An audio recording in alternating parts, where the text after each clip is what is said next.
that's not good.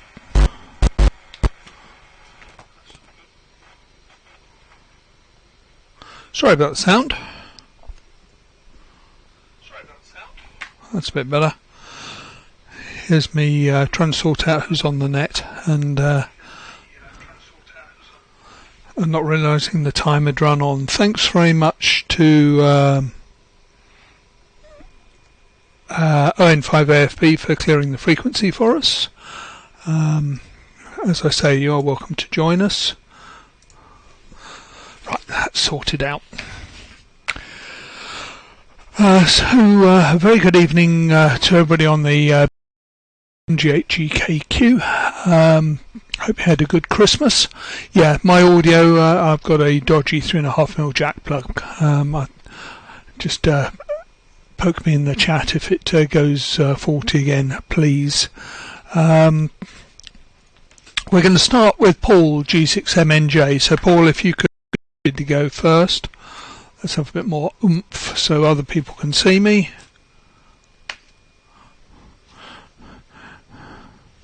So Paul, G6MNJ, and then it'll go round to GU6EFB, Keith next. And I'll do the rest of the list after that, because it's all looking a bit busy. Announcements. Those of you who subscribe to Printed CQ TV should have received yours either yesterday or today or tomorrow. And if you don't subscribe, my question is why not? It's well worth getting it in printed form. The activity ladder is on, and the repeater contest. Please go and have a look at the website. There's last time I looked, about 6 entries on there. And remember, if you come up tonight, you can count your entry for the activity ladder on tonight's count tonight's contacts. So there'll be 6 or 7 points easily. Right, seems to be quite a lot of us, so I'll put it straight round to Paul and get on with typing up the list. G6MNJ and the group G8GKQ.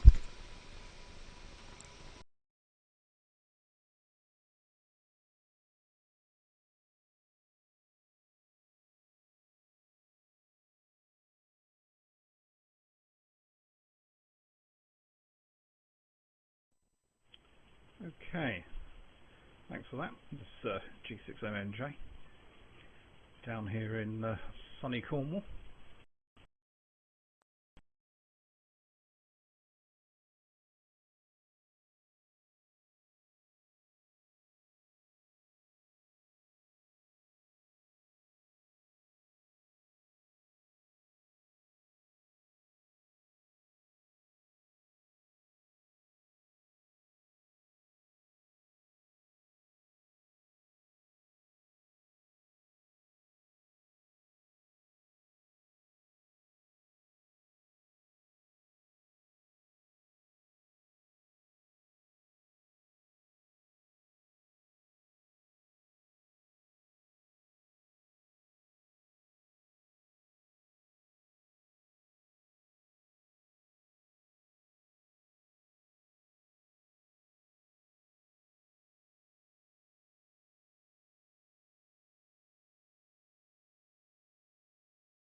Yeah, good evening all. Thanks for allowing me into the net. Hope everything's working after last week's kind of disasters. But many thanks to Mike MJW for his help and advice this week. Very useful. Learned a heck of a lot.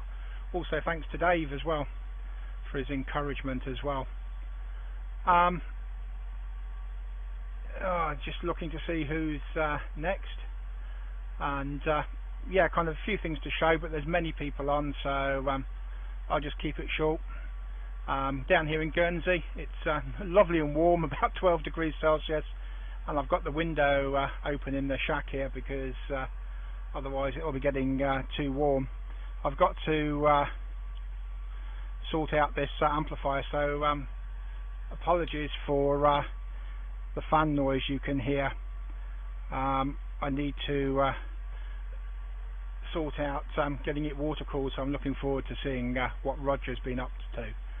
So if I've got it right, I think it's round to G4DO8.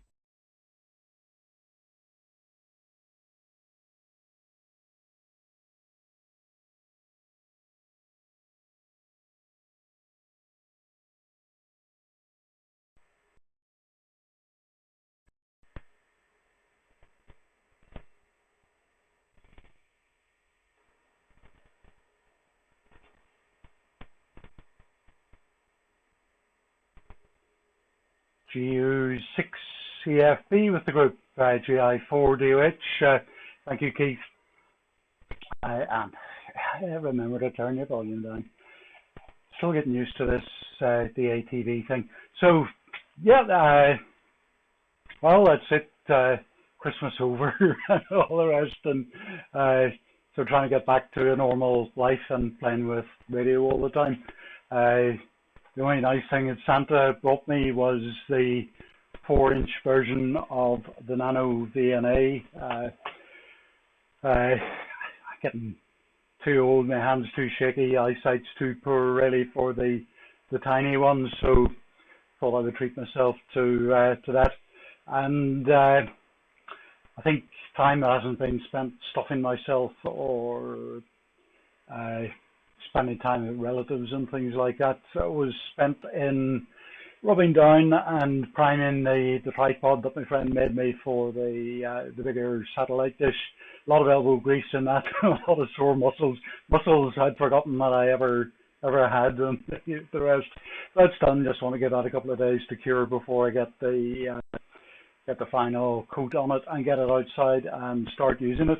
So again, as it is a big crowd, I'll not hold it, and this is where I regret not having made a list. Passing up to Mike, big guess, G0MJW, as I recall. I hope I got that right. This is GI4DOH with the BATC group.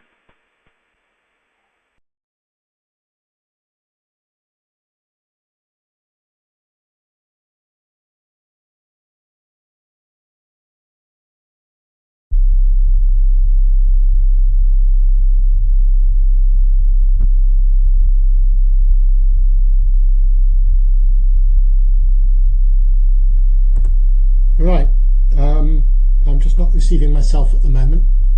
Maybe it needs a bit more power. Got to be careful though. Oh, I am now. I'm using half-rate coding because I'm a bit limited with this smaller dish, and I'll keep it short. Just a few things to show. So firstly, this is the ports down 4 with the 5-inch screen, and I've noticed that when I connect the anything to the USB, but especially the Lime, the noise level goes up on 2 meters immensely.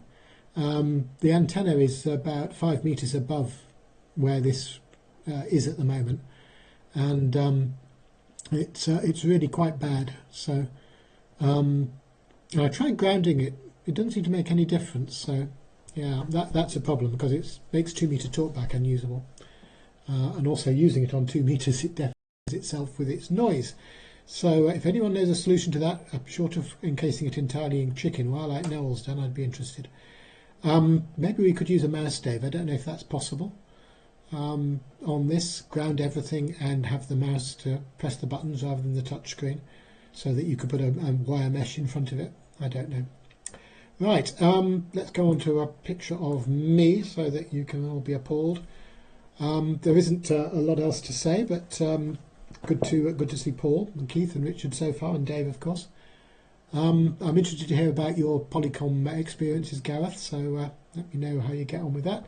And I'm just going to pick up the shaky cam or unsteady cam or untrademarked bench cam and show just show you, if I can get the wire long enough, what I'm using as gain. I'm using a Polish PA, which is taking 4.9 amps, 48 volts, and a Pluto, and that's it. On the transmit side, there ain't anything else apart from a dish, which you won't see because it's dark now. So very, very simple. For those people who are trying to get on the air, you can now see what's happening in Manchester. Once I put the camera down. Very, very simple to get on the air with Pluto and just an amplifier. So it's not difficult. Only the software is tricky. Right, who is next? I think it's Gareth, isn't it? G4XAT, yeah. Over to you, G0MJW.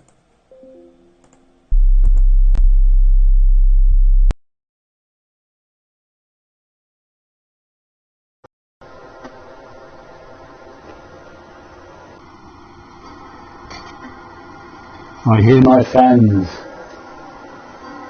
Right, shut them up. Evening all, G4XAT picking it up from M0MJW and the BATC Net.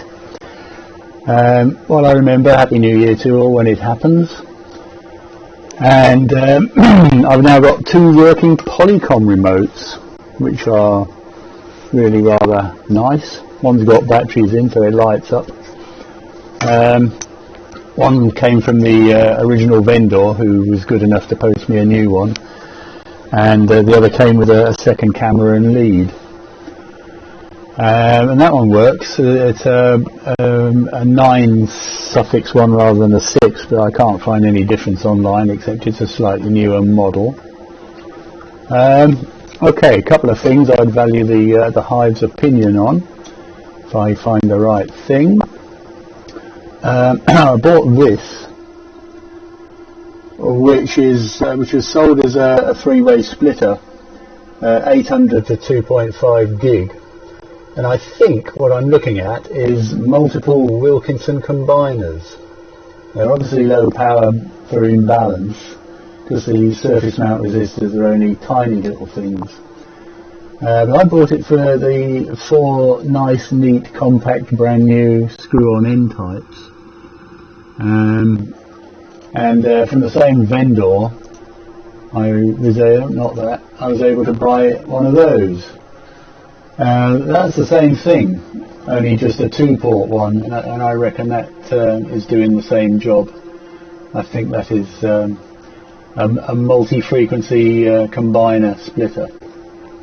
I bought that box with a view to cramming my 70SEM one in there once I get the power resistor. But that's still in the post. Okay, I think that's probably it for the waffle department tonight. You know what a Polycom looks like probably. Hopefully I'll have it working. It was very easy to set up with the remote. It took a couple of minutes. What I was wondering, though, it's very slow to boot up. Could you copy the hard drive, I guess, that's in there onto an old flash drive and stick that in there? It might speed things along a bit. And other than that, I'll stop and put it round to you, Martin. So G4FKK to take it. This is G4XAT passing it over.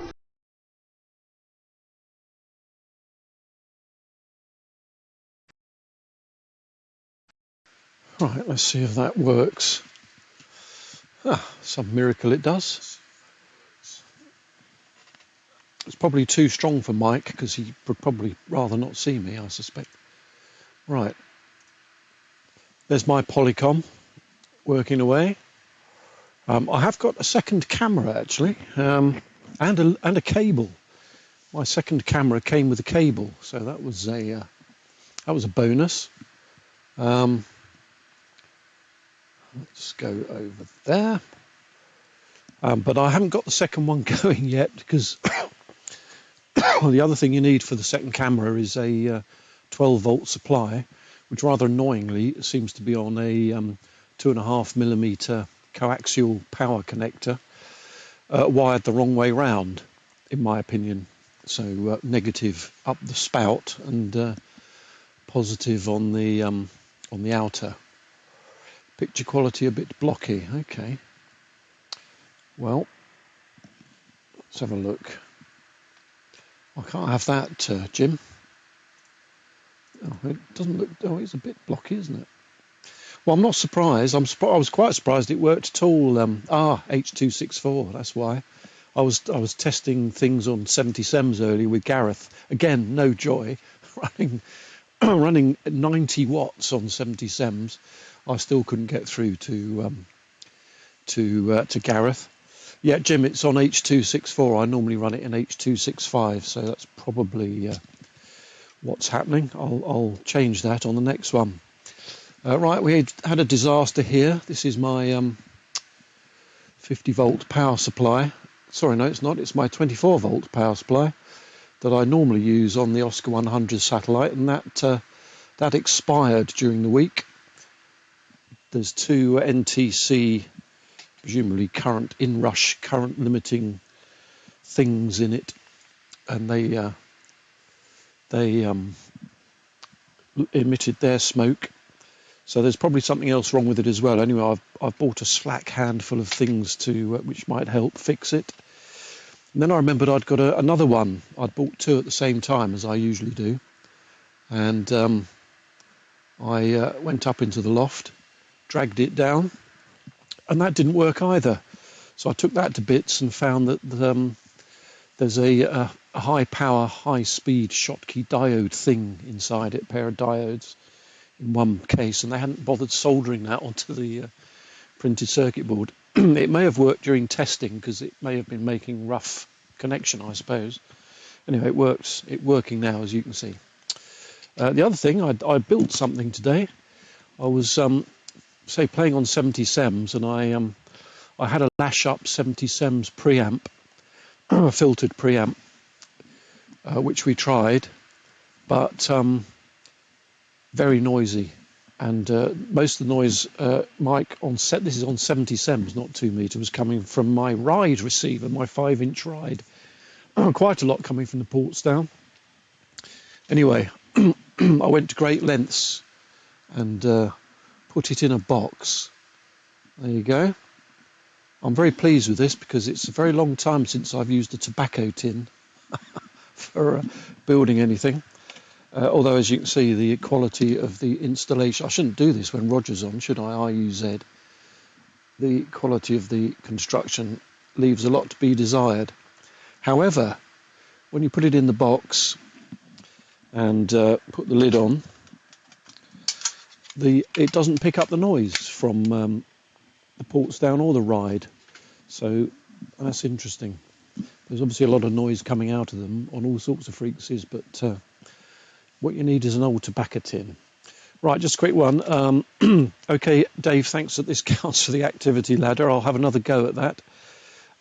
Paul MNJ, I've got 3 receivers going here. I've got Winter Hill, a Ryde and Portsdown, and you were locking up no audio on all of them. So something's going on there. Great to see you on again, Keith. Good to talk to you the other day. And it's probably not far short of 12 degrees here at the moment. It's quite mild today. The 4-inch nano VNA looks good, Richard. Presumably you have to call that a micro VNA now because it's bigger, isn't it? And yes, like you, Mike, I'm running OBS straight into the Pluto. Probably not quite as basic as your system because I'm running mine over the local area network with a LAN to USB converter and a power supply for the Pluto. But after that, it's straight into the amplificator. So it does work. Works quite well as well. Touch wood, except when you forget to put the right format on. And glad your Polycom bits have arrived, Gareth. And I think the hard drive in a Polycom probably is a flash drive. It looked like one to me. It wasn't really a hard drive in it, just a fairly ancient flash card. So it just takes ages to boot up. So I tried with Martin. Yeah, we had no luck on 2 meters, Gareth, Mike and I. So I really need to do better. I can't help thinking it's my end rather than everyone else's. Right, with that, it now goes round to you, Colin, G4KLB, and the BATC Net with a test card, G4FKK, is standing by.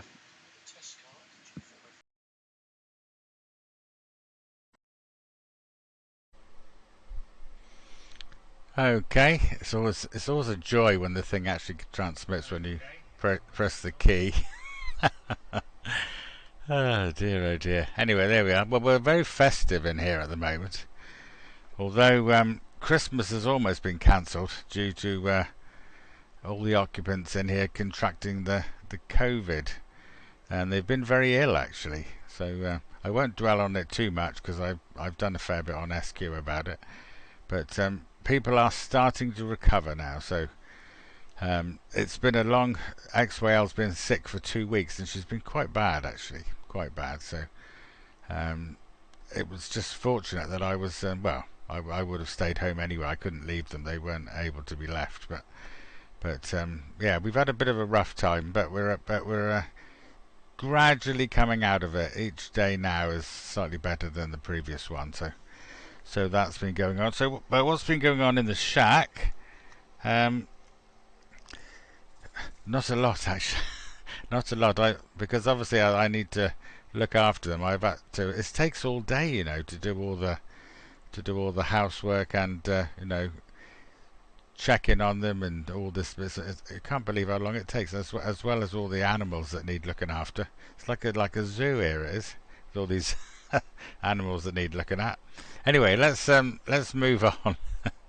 So I've been mainly putting together. Well, I've got a new PC. For those that know, the one I'm using at the minute, which isn't this one actually. I haven't had time to set up the new PC as such, but it's mainly working. But I built this new one here, which is some fancy thing, and the shack is in disarray because now I've moved all the monitors around, so we've got 3 PCs going here at the minute. This is the new one over here, and then we've got the other one. At the minute they're sort of crossed over because that PC is that monitor, and that monitor is on this PC down here. So it's all a bit of a chaos. But I've managed to arrange it so that the mouse can hop between different all the different ones, and I can the mouse and keyboard go with wherever the mouse is, and you can copy and paste from each computer to each one. So it's quite handy. It's quite handy. Which I'd done this years ago actually. So we've got all that working, and we're sharing the audio through a mixer, through a mixer that I happen to have in stock already. So all 3 PCs. Actually, in fact, there's 4 actually, because I haven't turned the laptop on, but the laptop also is on the same setup. So yeah, so it's quite handy really. It's handy with the laptop up there to be able to cut and paste, and also use it like that. And and I got a project box out as well, just to show. Always handy project boxes they are. Right, okay, let's go back to there. Right, I better not hold it too long because I think there's quite a few on. Yeah, so we got the Christmas tree on. It's not quite Happy New Year yet, but yeah, it's not quite Happy New Year yet, but we've been having a little bit of festivities as well on here. So been amusing myself. Oh dear. Anyway, we decided we'd go for instead of the Merry Christmas, we've now switched to a Happy New Year type of stance. So hopefully it'll be better than the last one, as they often say. Anyway, with that, let's have a look. Okay then. Oh, here we are. G3RUZ to take it. G4KLB. Knowing there's a test guard in here somewhere. There we are. G3RUZ.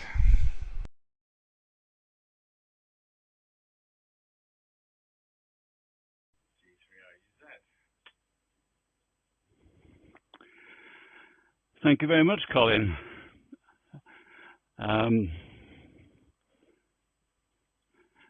Good evening to everybody, and apologies for non-appearance for the last 3 weeks or so. I've been busy trying to sort this PA cooling out, and Rich Keith has so I might bore the rest of you just for a few minutes in a moment.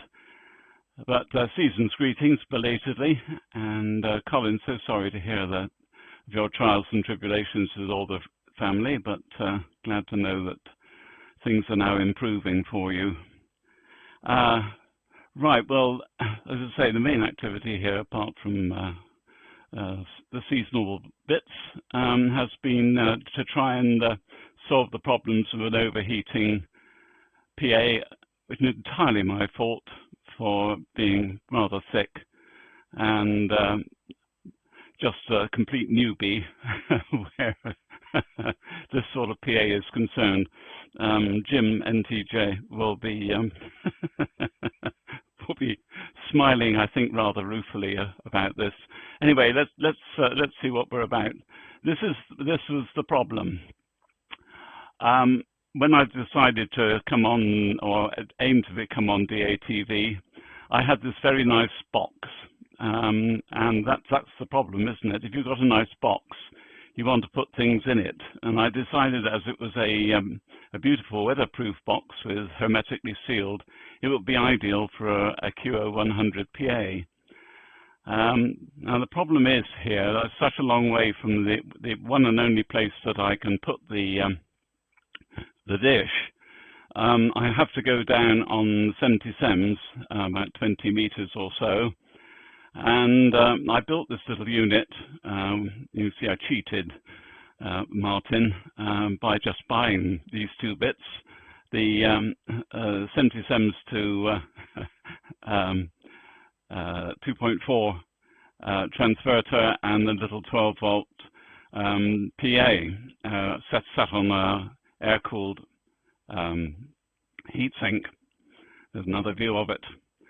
So that had to go in the box together with one of those.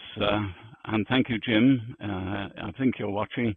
Thank you for your very helpful notes on how to convert it, which I completed very successfully, to incorporate into this box. It's not a very big box, and that's the trouble. That was the heat spreader. But unlike you, Jim, I didn't risk all the soldering. But I have got the CNC mill, so I milled out the necessary recesses for the PA sets to go into, and this is was the little bias supply with to set up the two transistors. That was CNC milled, very straightforward, and that's all that lot sitting in the bottom of the case. There's the heat spreader. This is all from underneath. There's the PA block, the Nokia one, and that's where all the DC comes in. And I come in at well, it's meant to be 28 volts, but I stuff 31 down the end up in the shack, and it creeps out the far end with losses up to about 28 volts. So that's how we've done that on a multi-core with lots of the cores all tied together to reduce the losses. And so that's what ended up inside the box. But as you can see, really, this was overly, ridiculously optimistic that computer heatsink with the fan, particularly so inside the box, was going to get rid of the heat, and it didn't. So fall back and regroup, really. There's another view of it. So basically, let's remove that. I don't want to change the box. I'd put too much work into it already. So let's go for water cooling, which seemed the only option left. First of all, a nice lump of aluminium. Some of you know I'm into model engineering. I happen to have a lump suitable size, well, more or less suitable size. So that's being milled nice and flat, so we can get a good heat transfer on the top of the spreader, where it will go eventually. And then with Fusion 360, I designed this labyrinth for the water cooling. Water will go in somewhere here and go in two directions and eventually come out from somewhere along here, which is a sort of common output. So that was that. And here it is, having been milled on the CNC mill, the homebrew, which some of you have seen before. A lot of holes drilled and tapped, ready for the lid, and drilled underneath. Those of you who use these PAs, Nokias, will recognize the pattern of holes, I'm sure. All drilled and tapped. I think there's 44 tapped 3mm holes in this block. Bit laborious, but never mind. And don't worry about the finish on that. It's much, much finer than it looks. And there's the final components, the labyrinth, the gasket stuck down with some red hematite, and the lid with the water in and water out connections. And here it is now, having replaced the air cooling with 10mm inside diameter plastic tubing, which emerges from the box. This is up in position out in the backyard, I suppose we call it. And that thing there is a final venting element by Hylec, which allows the whole thing to breathe without allowing any moisture in. It's all very clever stuff, but they sell these for hermetically enclosed enclosures that are out in the atmosphere, that allows for pressure change and so forth. And so this is the setup. This is all a bit temporary at the moment, but there's the PA with all the other gubbins inside, and down. And this is just happened to be a nice old aluminium casing that I happen to have knocking about, which I turned into a water tank with the pump on top. There's the pump I purchased from Amazon, and very nice it is too. Diaphragm pump capable of 130 psi if you run it at 12 volts, but you don't need anything like that. You just need to circulate gently. I'm running at 6 volts because at 12 volts I was found far too powerful. So I dropped the volts to 6, and that runs it very nicely, nice steady stream, and it keeps the temperature really pretty steady. I'm really well pleased with it. So water in, water out, water return back into the tank. And that's the pump. I can give you the Amazon reference if anybody wants it. And plastic boxes over the top just to keep the weather off, just as extra. So there we go. So that's it. And so far so good. It's keeping everything nice and steady.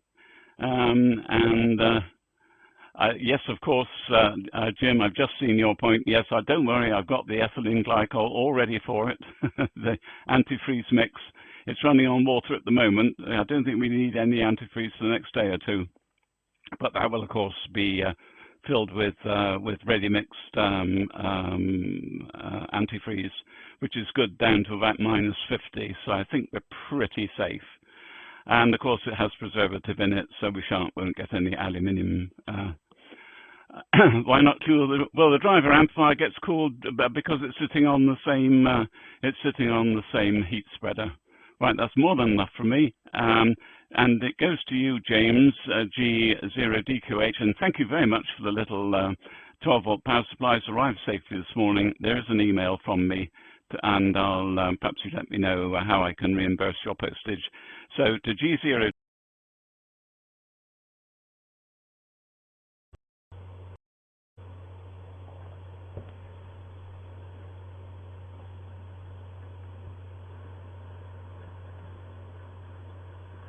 Okay, just checking the audio. Okay, just checking the audio. Yeah, that's fine. Yes, good evening, everyone. Okay, tonight is a bit of a request from me, actually. As you know, I've been restoring my Yaesu FT290, and it's brilliant, and the music front end in, and that's going really great. But the one thing I need more than anything is a charger.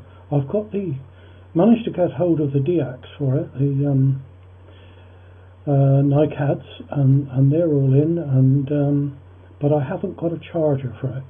I've got an FT290 Mark II charger that I bought on the net, and pardon me, it should have been a Mark I, and I've got a Mark II. If anybody wants that, I'll swap over, but I'm after a charger if anybody's got one and they would like to offload it.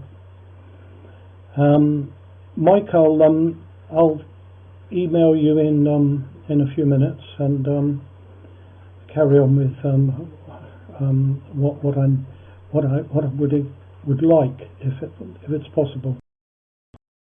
Okay, there's nothing much else to say tonight. Polycom camera, there was one at work that had been water damaged about a year ago, and I've been searching for it in the cupboard and where we stash all the old equipment, and I haven't been able to find it, so I'm going to have another look next week.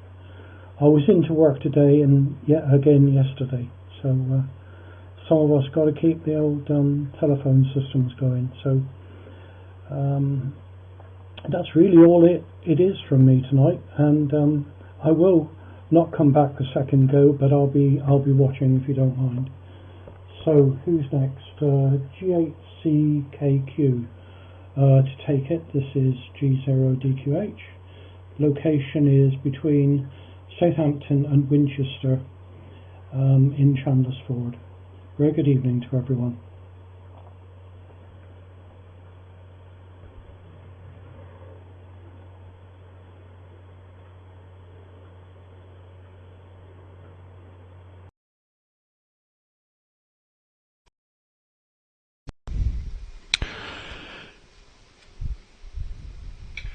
G0DQH.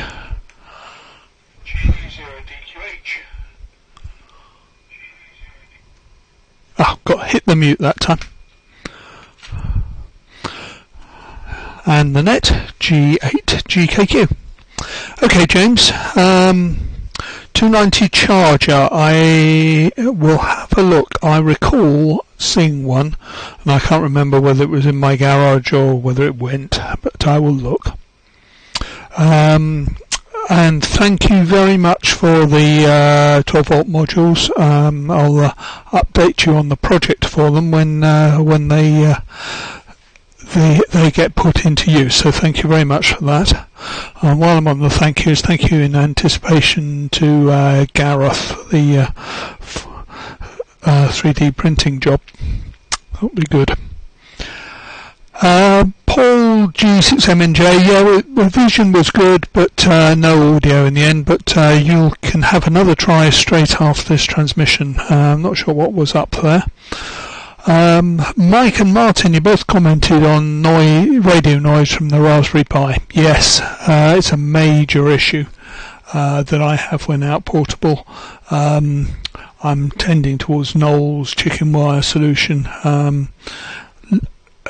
Judicious grounding is required, so I tend to point an aerial at my Raspberry Pi and equipment and ground where I can and decouple where I can, just taking the noise down. And you can watch the noise very well on another Pi using band viewer and reduce it, but it is something that needs very serious consideration. Sorry to hear about your power supply unit dying there, Martin. Yeah, I'm on a 48 volt eBay power supply outside. Currently, running 6 amps at 48 volts, but seems to be happy much wood. And Colin, we're really sorry to hear that everybody's gone down with COVID there. There's been a few around, I know. And the engineering award of the week must go to Roger. That is amazing, that water cooling, looking really good, and thank you for sharing that with us. Okay, I've got a couple of things to show. Portsdown, I've been doing a bit of work on web access to Portsdown. So the first thing is, if I just fade across this screen here, should still have my audio. This is not even a development version yet, this is pure research. This is the IP address of my Portsdown. You go to that and you get an index of the snaps folder. So instead of having to use a special application to access the snaps, you can just do it in a web browser. And for example, hang on, let's click in the right place in the browser window, not on OBS. If we go there, you can see one of the marvellous snaps on my Portsdown 4, somebody you'll recognise. The other thing that's not working yet, but this is what I'm hoping to do, is this fella. Let's just check that's coming out all right. It is. You can see it there. So there we have the Portsdown screen in a browser. And you can see I've got a mouse. You can see the mouse there, yeah, hovering over it. And the idea is that you'll click on the mouse and it will do what you click on. I could cheat by touching the touch screen and making it do it, but to the moment the mouse click doesn't work. But that's the idea, so that you can web control a Portsdown. Not there yet. It's taken me about 3 or 4 days work, but all the basic web stuff was done by Phil M0MDNY over Christmas. And I just need to integrate it with the code. The first step is it will remote control a 7-inch screen Portsdown 4. The second step is to get it working without the screen on, which, believe it or not, is more difficult. That's even more work. But that's been what's been occupying me. So let's go back to something sensible on there. Right, and back to me. So I've wanted to do that for a long time. Haven't quite achieved it, but I'm getting there. The other thing that's been keeping me busy is Noel and I have been discussing an HDMI repeater controller using a Raspberry Pi. The requirements are more or less fully defined, and hopefully it'll be a lot easier than Portsdown to write it. So that'll be coming up. Without further ado then, let's put it back round to Paul for a second try. G6MNJ and the net G8GKQ.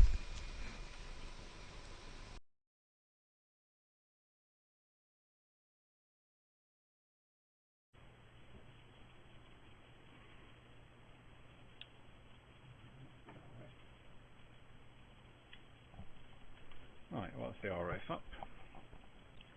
And pictures, I should have, there we go, we got sound. Apologies for that earlier. Right, let's take the headphones off and turn those down because howls around. Right, I made some notes here. As is the last thing that was mentioned, I've been developing an HDMI switch myself for our repeater down here in Cornwall.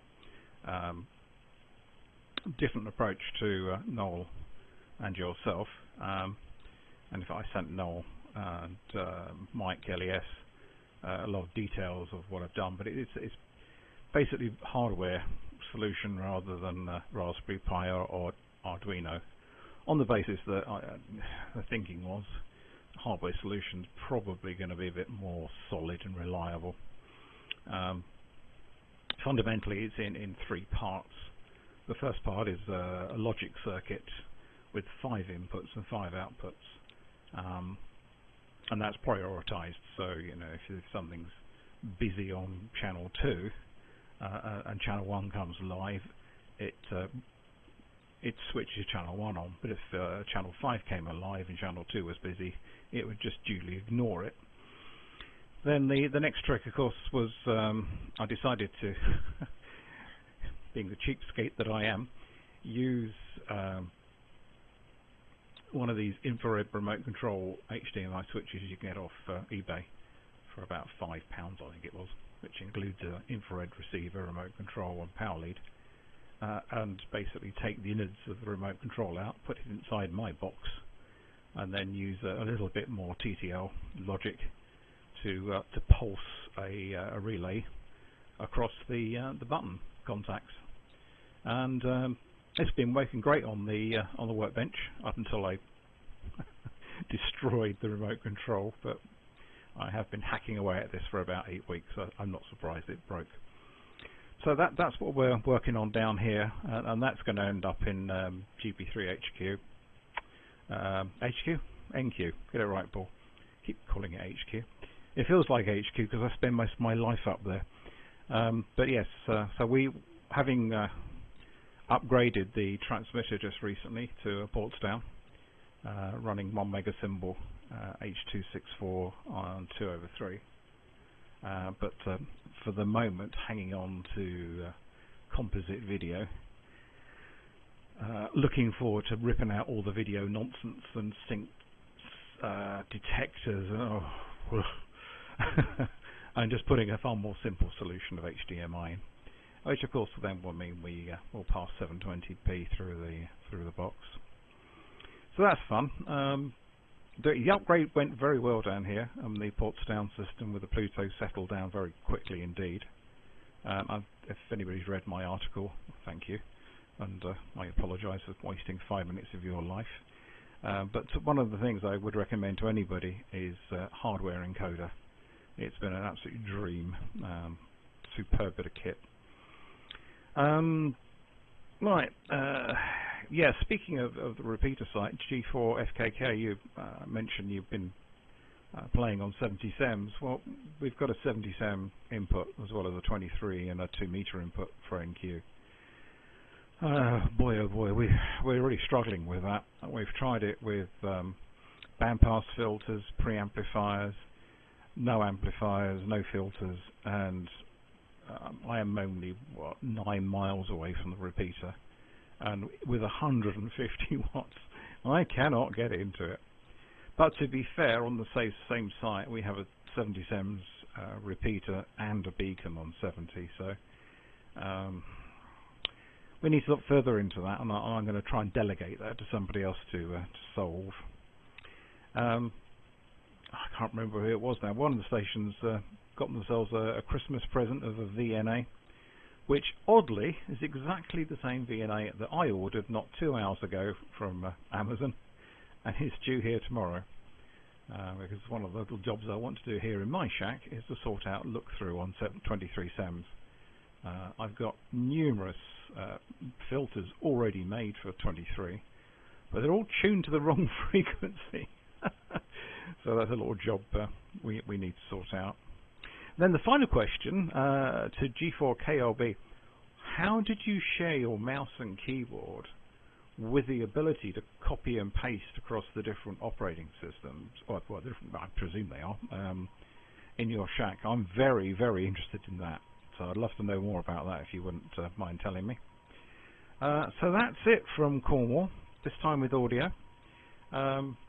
Sorry I've not been around the past few weeks, but the repeater down here has kept me very, very busy, but it's now settled down, and I invite anybody to have a look at the stream. It's looking good, but I think it's going to look a lot better when the HDMI upgrade goes in.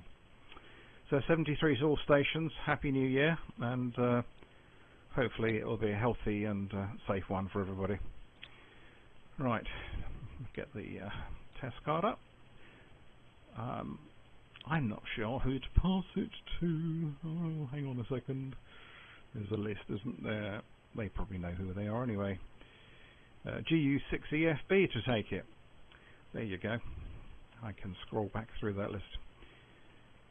This is G6MNJ. Best 73.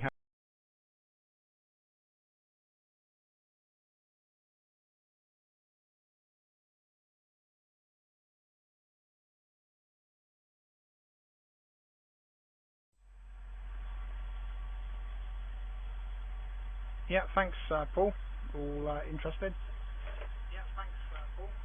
Oh, mute that. Yeah, made some notes here. Polycoms, I've been watching you guys for the last few weeks, and just waiting to get back into work after Christmas, because I know where there's one. Sat on the floor, heading closer and closer to the door, which eventually leads to the skip. So that will be liberated next week. Lovely job on that water cooling, Roger, giving me some good ideas, and yeah, we'll follow that one up. Need to order some materials. Believe it or not, big thick blocks of aluminium and copper don't exist in Guernsey. They all have to be ordered in. Yeah, Colin, hope the family are over the worst of it now and all recover. Yeah, Guernsey's got very bad COVID at the moment. We've got, it's heading towards 2,000 cases for a population of 65,000. So yeah, I'm keeping my head down, well out the way of everything. One question Dave might be able to answer at the end: 5-inch screens. Want to get hold of a 5-inch screen. Had a look, and several different models from different manufacturers. So just wondering if there's a preferred screen. Using here the Portsdown 4 IPS TS in, driven by OBS, and an amplifier which I'm keeping an eye on the temperature. But that's into a 1.2 meter prime focus dish with a potty. Been very busy building over Christmas, so Dave will be happy. There's a antenna switch, 8-way, plus the 8-way switching unit, control unit, all done. Little attenuator off of eBay. Portsdown 4 Pi top hat, all done. So yeah, we're going to get going on other bands. Looking to go 10 meters all the way up. Built one of these little mini kits, preamplifier, a few milliwatts in to half a watt out. This is what I'm quite pleased with. It's a mini kit Chiron. It's a add-on for a Adam Pluto, and it's for 23 sems. It's transmit amplifier, so it'll give 4 watts out, and receive preamplifier, and it works very, very well. Makes the Pluto a very nice multi-band transceiver on 23. So yeah, looking forward to getting that all boxed up, and I've got one of these kind of 80 watt 23 sems PAs to build, and then well, one of the things I need to do is read the license conditions, because I need to work out or find out what all the power limits are, because we can run some silly powers. We can run 400 watts on 23 and full legal on almost all the other bands. So yeah, I need to understand what all the power limits are before I go squirting DATV around. Anyway, we'll wish everyone a very happy new year from Guernsey, and pass it round to G4.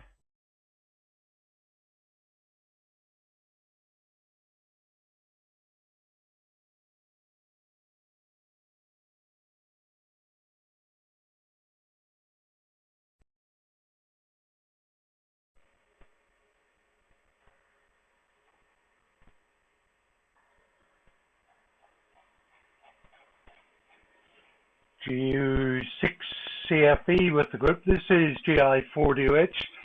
Thanks, Keith. And just on what you were saying about amplifiers, I played around with a mini kit's 10 watt amplifier to try and get 10 meter signal up to something that I could actually amplify with a bigger amplifier, but didn't after all that effort, didn't have quite enough oomph in it, so went back to this little 40 watt job that I played around with a number of years ago.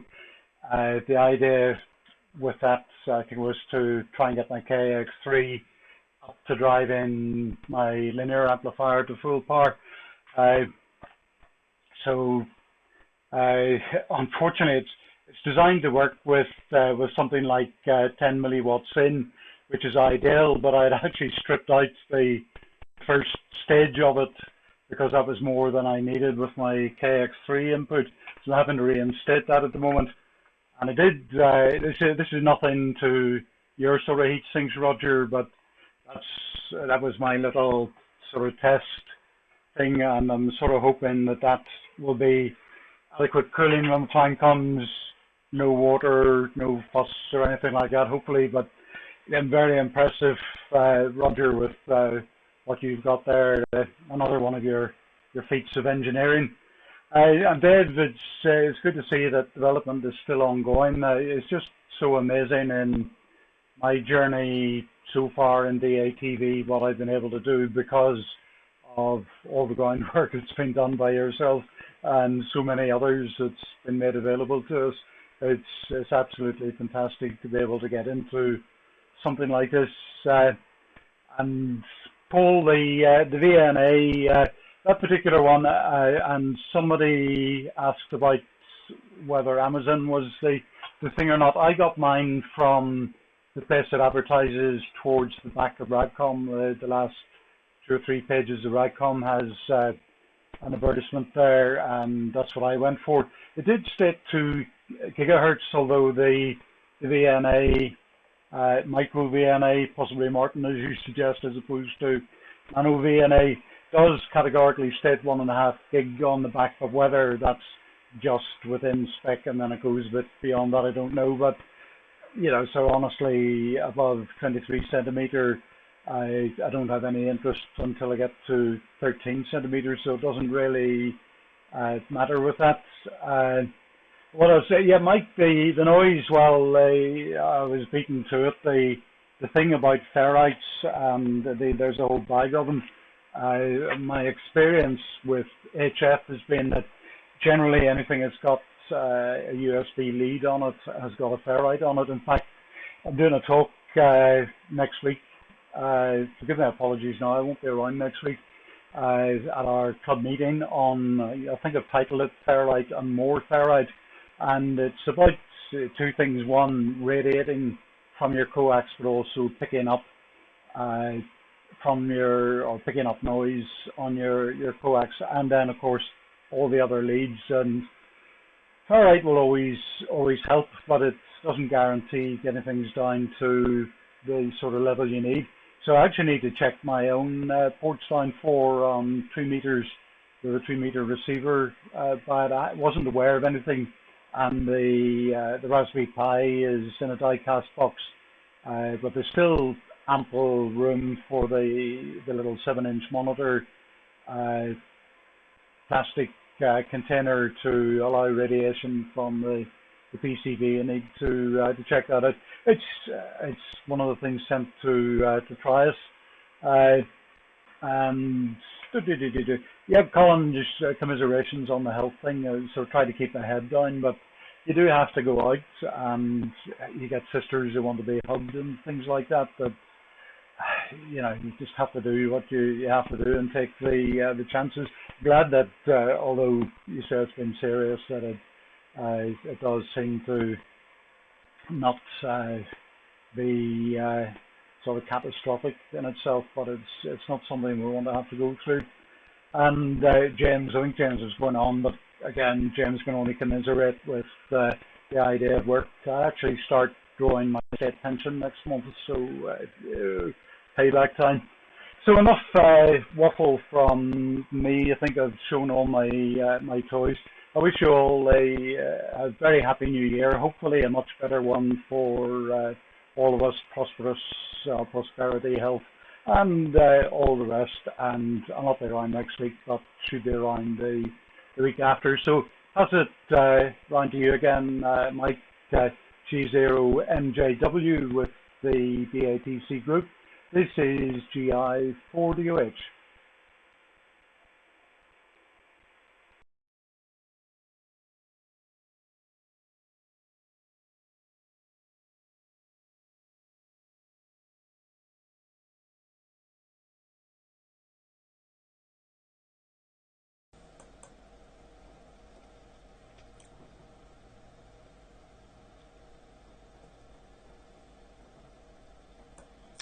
Okay, GI4DOH, G0MJW. Thank you for that, Richard. Good to see you, and of course, Happy New Year to you as well, and everyone else on the net. Right, not got anything interesting to show, but Dave got the DF Robot, or I believe he got the DF Robot 5.5 inch screen for Christmas. So if there's one that's likely to be supported, that's the one to go for. I got mine from Mouser. Appears other people got theirs from Mouser as well, those who've tried them. So they're the ones to go for. Okay, so a few comments. Really interesting net, as always.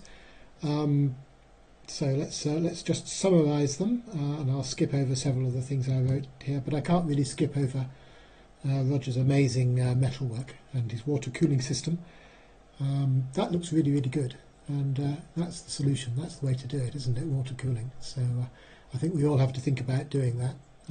I tried it on 6 meters. I've got a 6 meter PA I got from Conrad, actually, which was a Freescale demonstration PA, and it uses water cooling, and it does work very well. It's got one of these 1.8 kilowatt transistors in it, and it will sit there happily producing a kilowatt into the dummy load, water cooled, with a small pump designed for a PC, and a water tank and a radiator, which has got two 120 millimeter fans on it, and it really worked, and it cooled things down.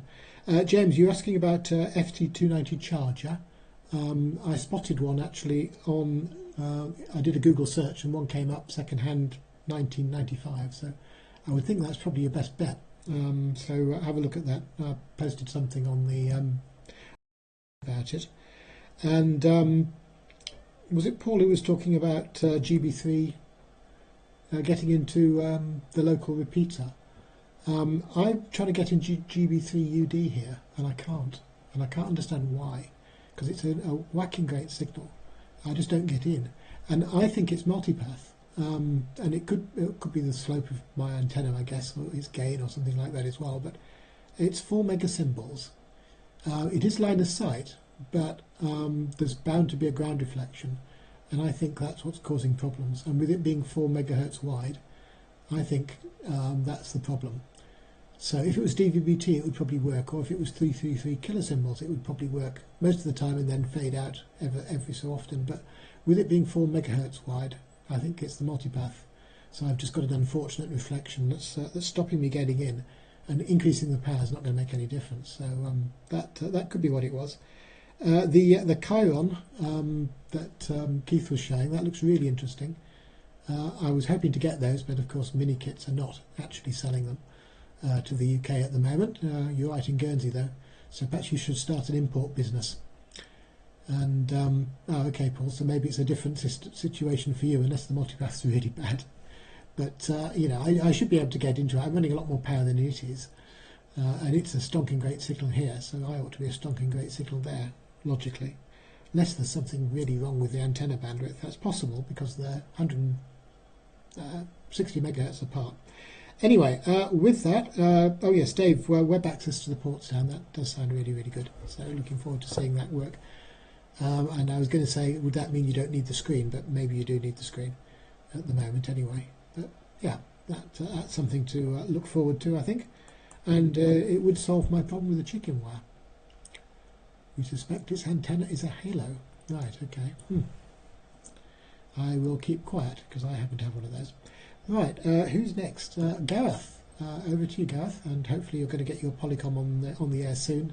And how come people are lucky and get these cables? Mine never come with a cable. I have to try and scrabble together and get cables from other places, but there you go.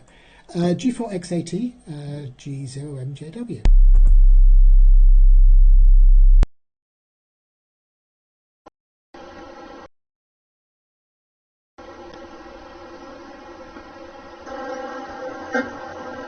I hear my fans off. Thank you. Right, G4X80 picking it up. Thank you, Mike. I don't know really. I mean, the one that you found actually up north, his listing was very confusing. And I messaged him and said, would you deliver? And he said he would. So I thought, oh, that's a bargain. But I bought it, and then he cancelled my order. So whatever. I found one somewhere else and paid a bit more money, but I got a load of leads with that. And the second camera came with a remote. And I got a deal on those two because someone was having a clearing out. Looks like it's hardly been used actually, both the remote and the camera. Oh god, I left the blasted test card on again. Sorry folks. Okay, right, I've got a picture here of the giblets of my Portsdown 4. It's not really tidy, but I wanted all the stuff internal. So there's the Pluto is in the aluminium box down the bottom, so it's screened pretty well. The dongle for Langstone has got a ferrite on it. The dongle for the mouse simulator, which is an Arduino Mega, I think, and the last remaining port is on an extension socket, and that's got a ferrite on it as well. That one there. So it looks a mess, but I've never had any trouble with RF from it. Everyone's saying it's noisy, but I've not found myself blocking myself. So that's good, I suppose. Right. Yeah, the 4-inch Nano VNA, to be honest, the nicest thing I found about the Nano VNA was hooking it up to a PC, because that Nano VNA Saver software is absolutely so much easier to use. Unfortunately, my Nano VNA won't talk to the PC anymore, and I can't find out why. So I have to endure the menu system. But it does go up to 3.5 gig, so it really is very handy if you want to go and play up there. COVID, I hope that's gone, Colin. Nobody I know close to me has caught it yet, but it's got to be a matter of time. We're managing to duck and dive, and I tend not to go anywhere anyway unless I can help it. And I've seen a 360-degree polycam, Mike. I wonder how that works, and it is apparently will work with a 8000 system. But you don't want to see the rest of my shack. You're only looking at the tidy bits. So I'll leave it at that. Right, that's it. I'll stop waffling and wish you all well again. Round to you, Martin. G4FKK to pick it up from G4X80 in the BATC Net. 7-3 all.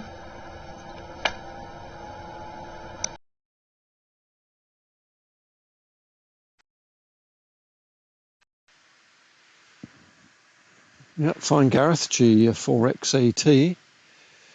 G4FKK returning. I wonder if that's less blocky now. I suppose I could have a look, couldn't I? Oh, not much.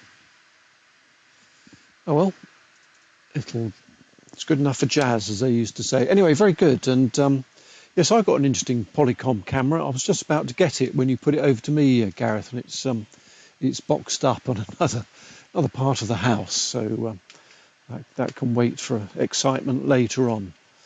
But yeah, Colin, very very sorry to hear about your COVID outbreak. Well, we were having a very jolly Christmas lunch when, after which we decided to go and see my old mum. So we all did a COVID test, and my son, who'd come up from Wales to see us, tested positive. So that put the kibosh on going to see my mum. But and Alan then spent the next few days locked away in his bedroom. We had one conversation we had to do via Zoom because he wasn't coming out because he was too worried about inflicting it on the olds. But we'd already had the D variant. It's nothing. I'm pretty sure he had this new one because it wasn't showing up on any of the tests when he was very, very poorly before he came up to see us. And sorry, Anonymous Dave, if that sounds a bit like 80 metres. Jolly good. And I'm still just getting over the shock that Roger has won the engineering award over my tobacco tin. I can't quite believe it. That's absolute work of art, Roger. I'll show you my cooling system on the amplifier here. I'm sure you've seen it before, but it's still not finished. So it's just 3 fans stuck on top of a big heatsink, but it keeps it very cool. And so I somehow suspect I'm not going to win any prizes for that either tonight. Yeah, and the thing is, Roger, you're finding what we always find is that the nice box is always just a bit too small. I've got a nice box here for my 5-inch screen for the Raspberry for the Pi 4 Portsdown 4 stroke Ryde, but it is actually just about the right size. If I file a little bit of away to fit those bendy copper connectors on the bottom of a screen. Talking of the screens, Keith, yeah, as Colin says, the best one to get is the one Dave's got, and I think I've got one. So this is a DFR 0550, which works very well. Although I do get some odd effects with it when I try and use its touch screen on the Portsdown. I turn its touch screen off when I'm using it on the Ryde, then it doesn't cause any problems. But I'm sure Dave will sort all that out. James, if you're still watching, I've got a huge box in the loft full of old power supplies, and I may have a Mark 1 290 charger in there. I will have a look, because I'm going up there tomorrow into the loft. But I wouldn't bank on it just at the moment. Thanks for keeping the telephones going. I don't know what we're all going to do when we all go to voice over IP in a year or two. That sounds a bit of a disaster waiting to happen. Yeah, the Pi Noise, I've never really suffered with Pi Noise. It was just today when I had the 77's preamp, which has got 20 dB of gain, when I had it all opened. I've got several bits of ferrite as well. And the headless Portsdown, or the web access to it, will be extremely fine business. I know Charles thinks you're taking on a challenge there, but well done you is what I say. I've had loads of brilliant ideas for it, but I don't like to bother you with them, but maybe I will later, sow the seed as it were. Paul, yeah, your signal's working perfectly then, and okay about the input to NQ on 70 SEMS, and I too was very interested in Colin's mouse shenanigans there, so thank you for letting us know what that is, Colin. I wonder if it's difficult to set up. It looks just too good to be true. We did that in some of the studios in Broadcasting House about 7 or 8 years ago, and I was in charge of that, and it was very difficult to get that working. We weren't using the system you were working, we were using a very, very expensive system, which they had to rewrite for us. Yeah, bad business on the COVID in Guernsey, Keith. And I meant to ask you where you'd got that Chiron from. I didn't realise it was a mini kits thing. So I think, as Mike says, we'll all be placing orders through Guernsey. Oh, is that Mrs. FKK trying to escape? It is.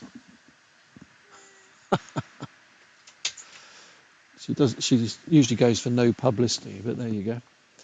And yeah, Gareth, the Arduino in our Portsdowns is a micro, or is it a mini? It's not a mega anyway. We'd never fit one of those in there. Right, that's it from me then. So thanks for the very interesting net, and I shall endeavour to do better with my engineering next year and see if I can beat Roger. That chance. So with that, it goes round to G4KLB with the very best Happy New Year to everybody, and everyone who's been watching on the side as well. I will put my test card up. Oh, not that one. So round to you, Colin. G4KLB, G4FKK. Cheers all.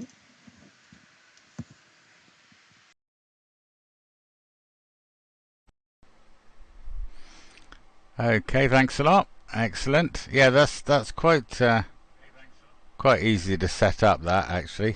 even for me. So so not too bad at all.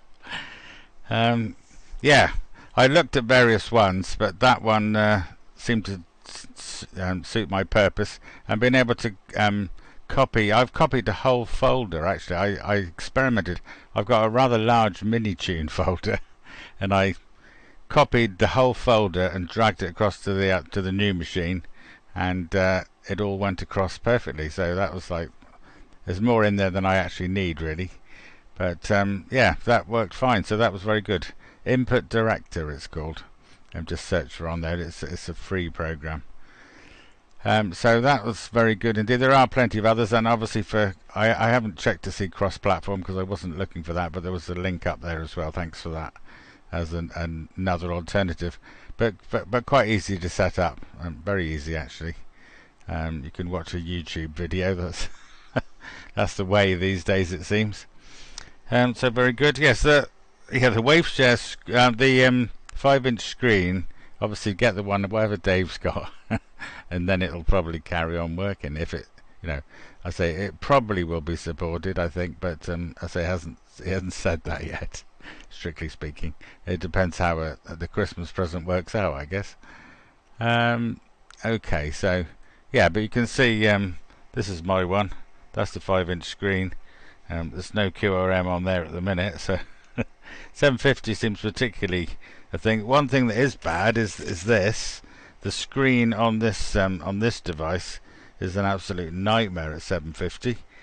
Really, really loud. It completely desenses the radios. But there you are. You can see there it is. Look, there it is. There's no line connected at the minute. But there you go. You can see it there. So that's my one. And this one is I say I'm not proposing anyone buys one, but this is what I've got. Is the Waveshare one, and it's a DSI LCD. They make others, but it's the DSI LCD. That's what's working on mine. But you'd be better off going with whatever Dave's got, really, because otherwise potentially an update might break it. But there you go. Anyway, that's my little. You can see it in for something for size. There it is. So that's working. That's working okay. But it is a bit shaky cam today, isn't it? Really. Okay, what else we've been doing? Well, we've been having a little go, actually. We've been taking things a little bit slower, as in one frame every 2 minutes. So we've been leaving the radio and the computer on overnight and getting pictures such as this. And indeed, I had my first QSO on 144-500, actually it was. With this chap here, so we had a little go there. So goodness me, I don't know. Slow scan TV, a small diversion. It was. I only stumbled across him because we use the 144-525 for talkback on GB3SQ, and I saw this whacking great signal come up on the band monitor. And I actually happened to have the program still running from the earlier activity, and it started to decode the picture. So I only got half of it, so I didn't get the call sign initially. But then after the net was finished, it came on again, and I got the whole thing. And I thought, what the heck? Let's just press transmit, see if it works. I'd never done SSTV transmit. Well, I have done, but no one's ever answered me. And then we had a small QSO there. So there we go. Anyway, that's it. Yeah, things are picking up here. It's been quite a difficult couple of weeks, really, looking after everyone. But we're on the right side of it, I feel. And yeah, we should be getting there. So another week or so. I said she's been ill for 2 weeks. This one's been quite. It's different for everybody, I think, but both my son and the others were in bed for a week, and they weren't well at all, actually. In fact, their ex-whale had to go to hospital, and we did have to. An ambulance was called, and she was whisked away. So it was quite serious. So it was worrying. It was a worrying few days, that was, but I'm a little more relaxed now. So there we are. I still have to do all the work, though, it seems. Anyway, not to worry about that. So I'll say 7 trees. That's enough. So it always seems to be doom and gloom with me. I don't know. But anyway, we'll hopefully things will improve. I'm sure they will. Actually, I'm sure they will. And yeah, there we are. Okay then. I lost the list momentarily. Oh, there we are. There we are. G3RUZ, of course it is. That fantastic last over, by the way. I really enjoy that sort of thing. That's really excellent. Really excellent work. It's a joy to watch. It is.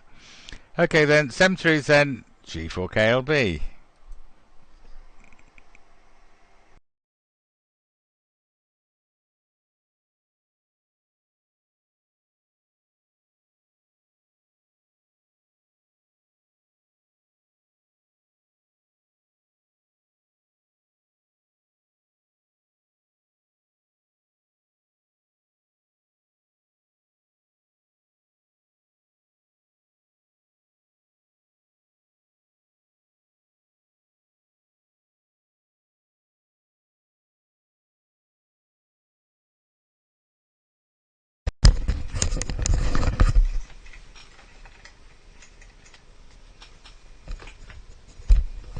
Okay, frantic grabbing of headphones. Sorry about the crackling noises.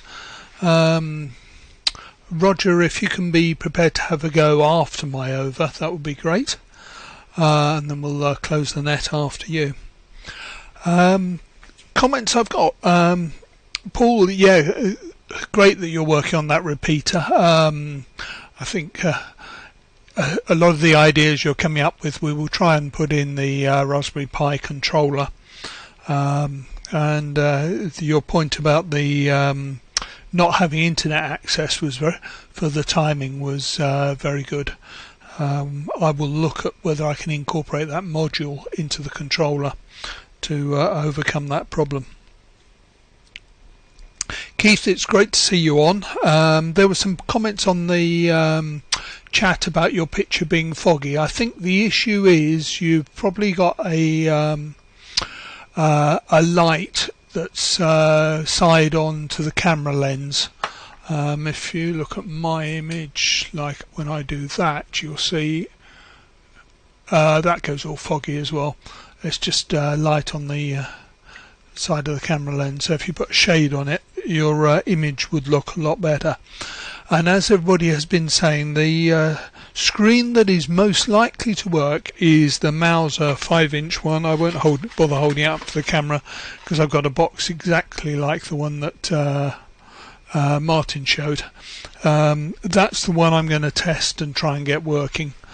But on my list of things to do, it is it's about number 7. Unfortunately, there it's quite a lot of projects in the pipeline at the moment. Right, I will leave it at that. But I'd just like to ask everybody to enter your contacts in the BATC activity ladder. I will put a link in the chat for that in a moment. If you haven't registered, you do need to register and get an email with the actual link for your entry web page in.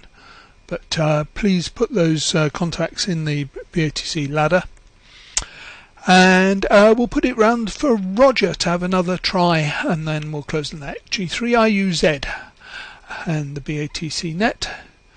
G8GKQ, wishing everybody a happy new year.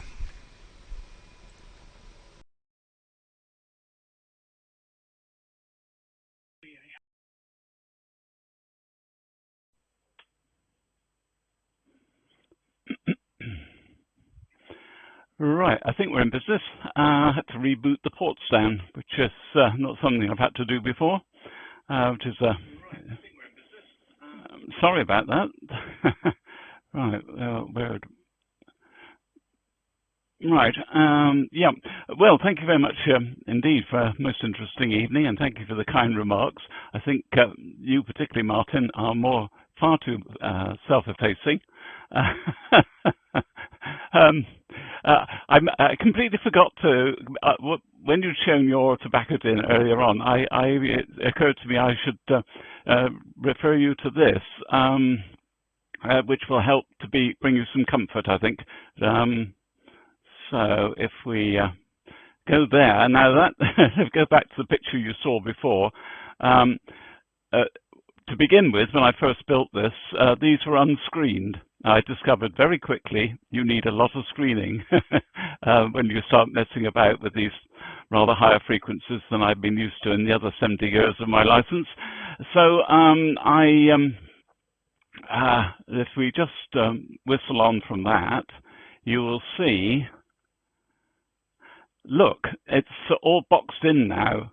Now that I had to make that one because there wasn't enough room, but do you see what's there? Look, Martin, draw comfort.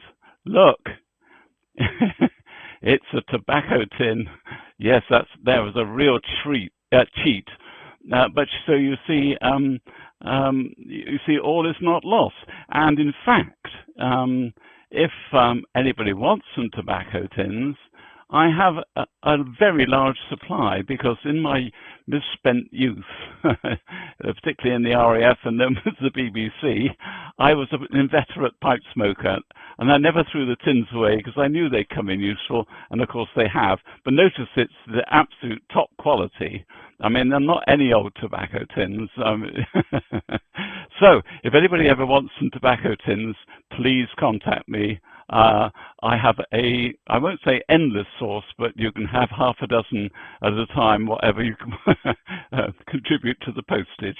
Okay, with that, I'll say a very good night to you all. Oh, by the way, the water cooling, it's so quiet you can't hear anything. That's the beauty of it. So no fan noise. I mean, it's outside anyway, but the neighbours won't object. But it's beautifully quiet and just remains at ambient temperature. So there we go. So good night to you all, and wish you all a very happy, healthy, and for some of you, possibly prosperous New Year.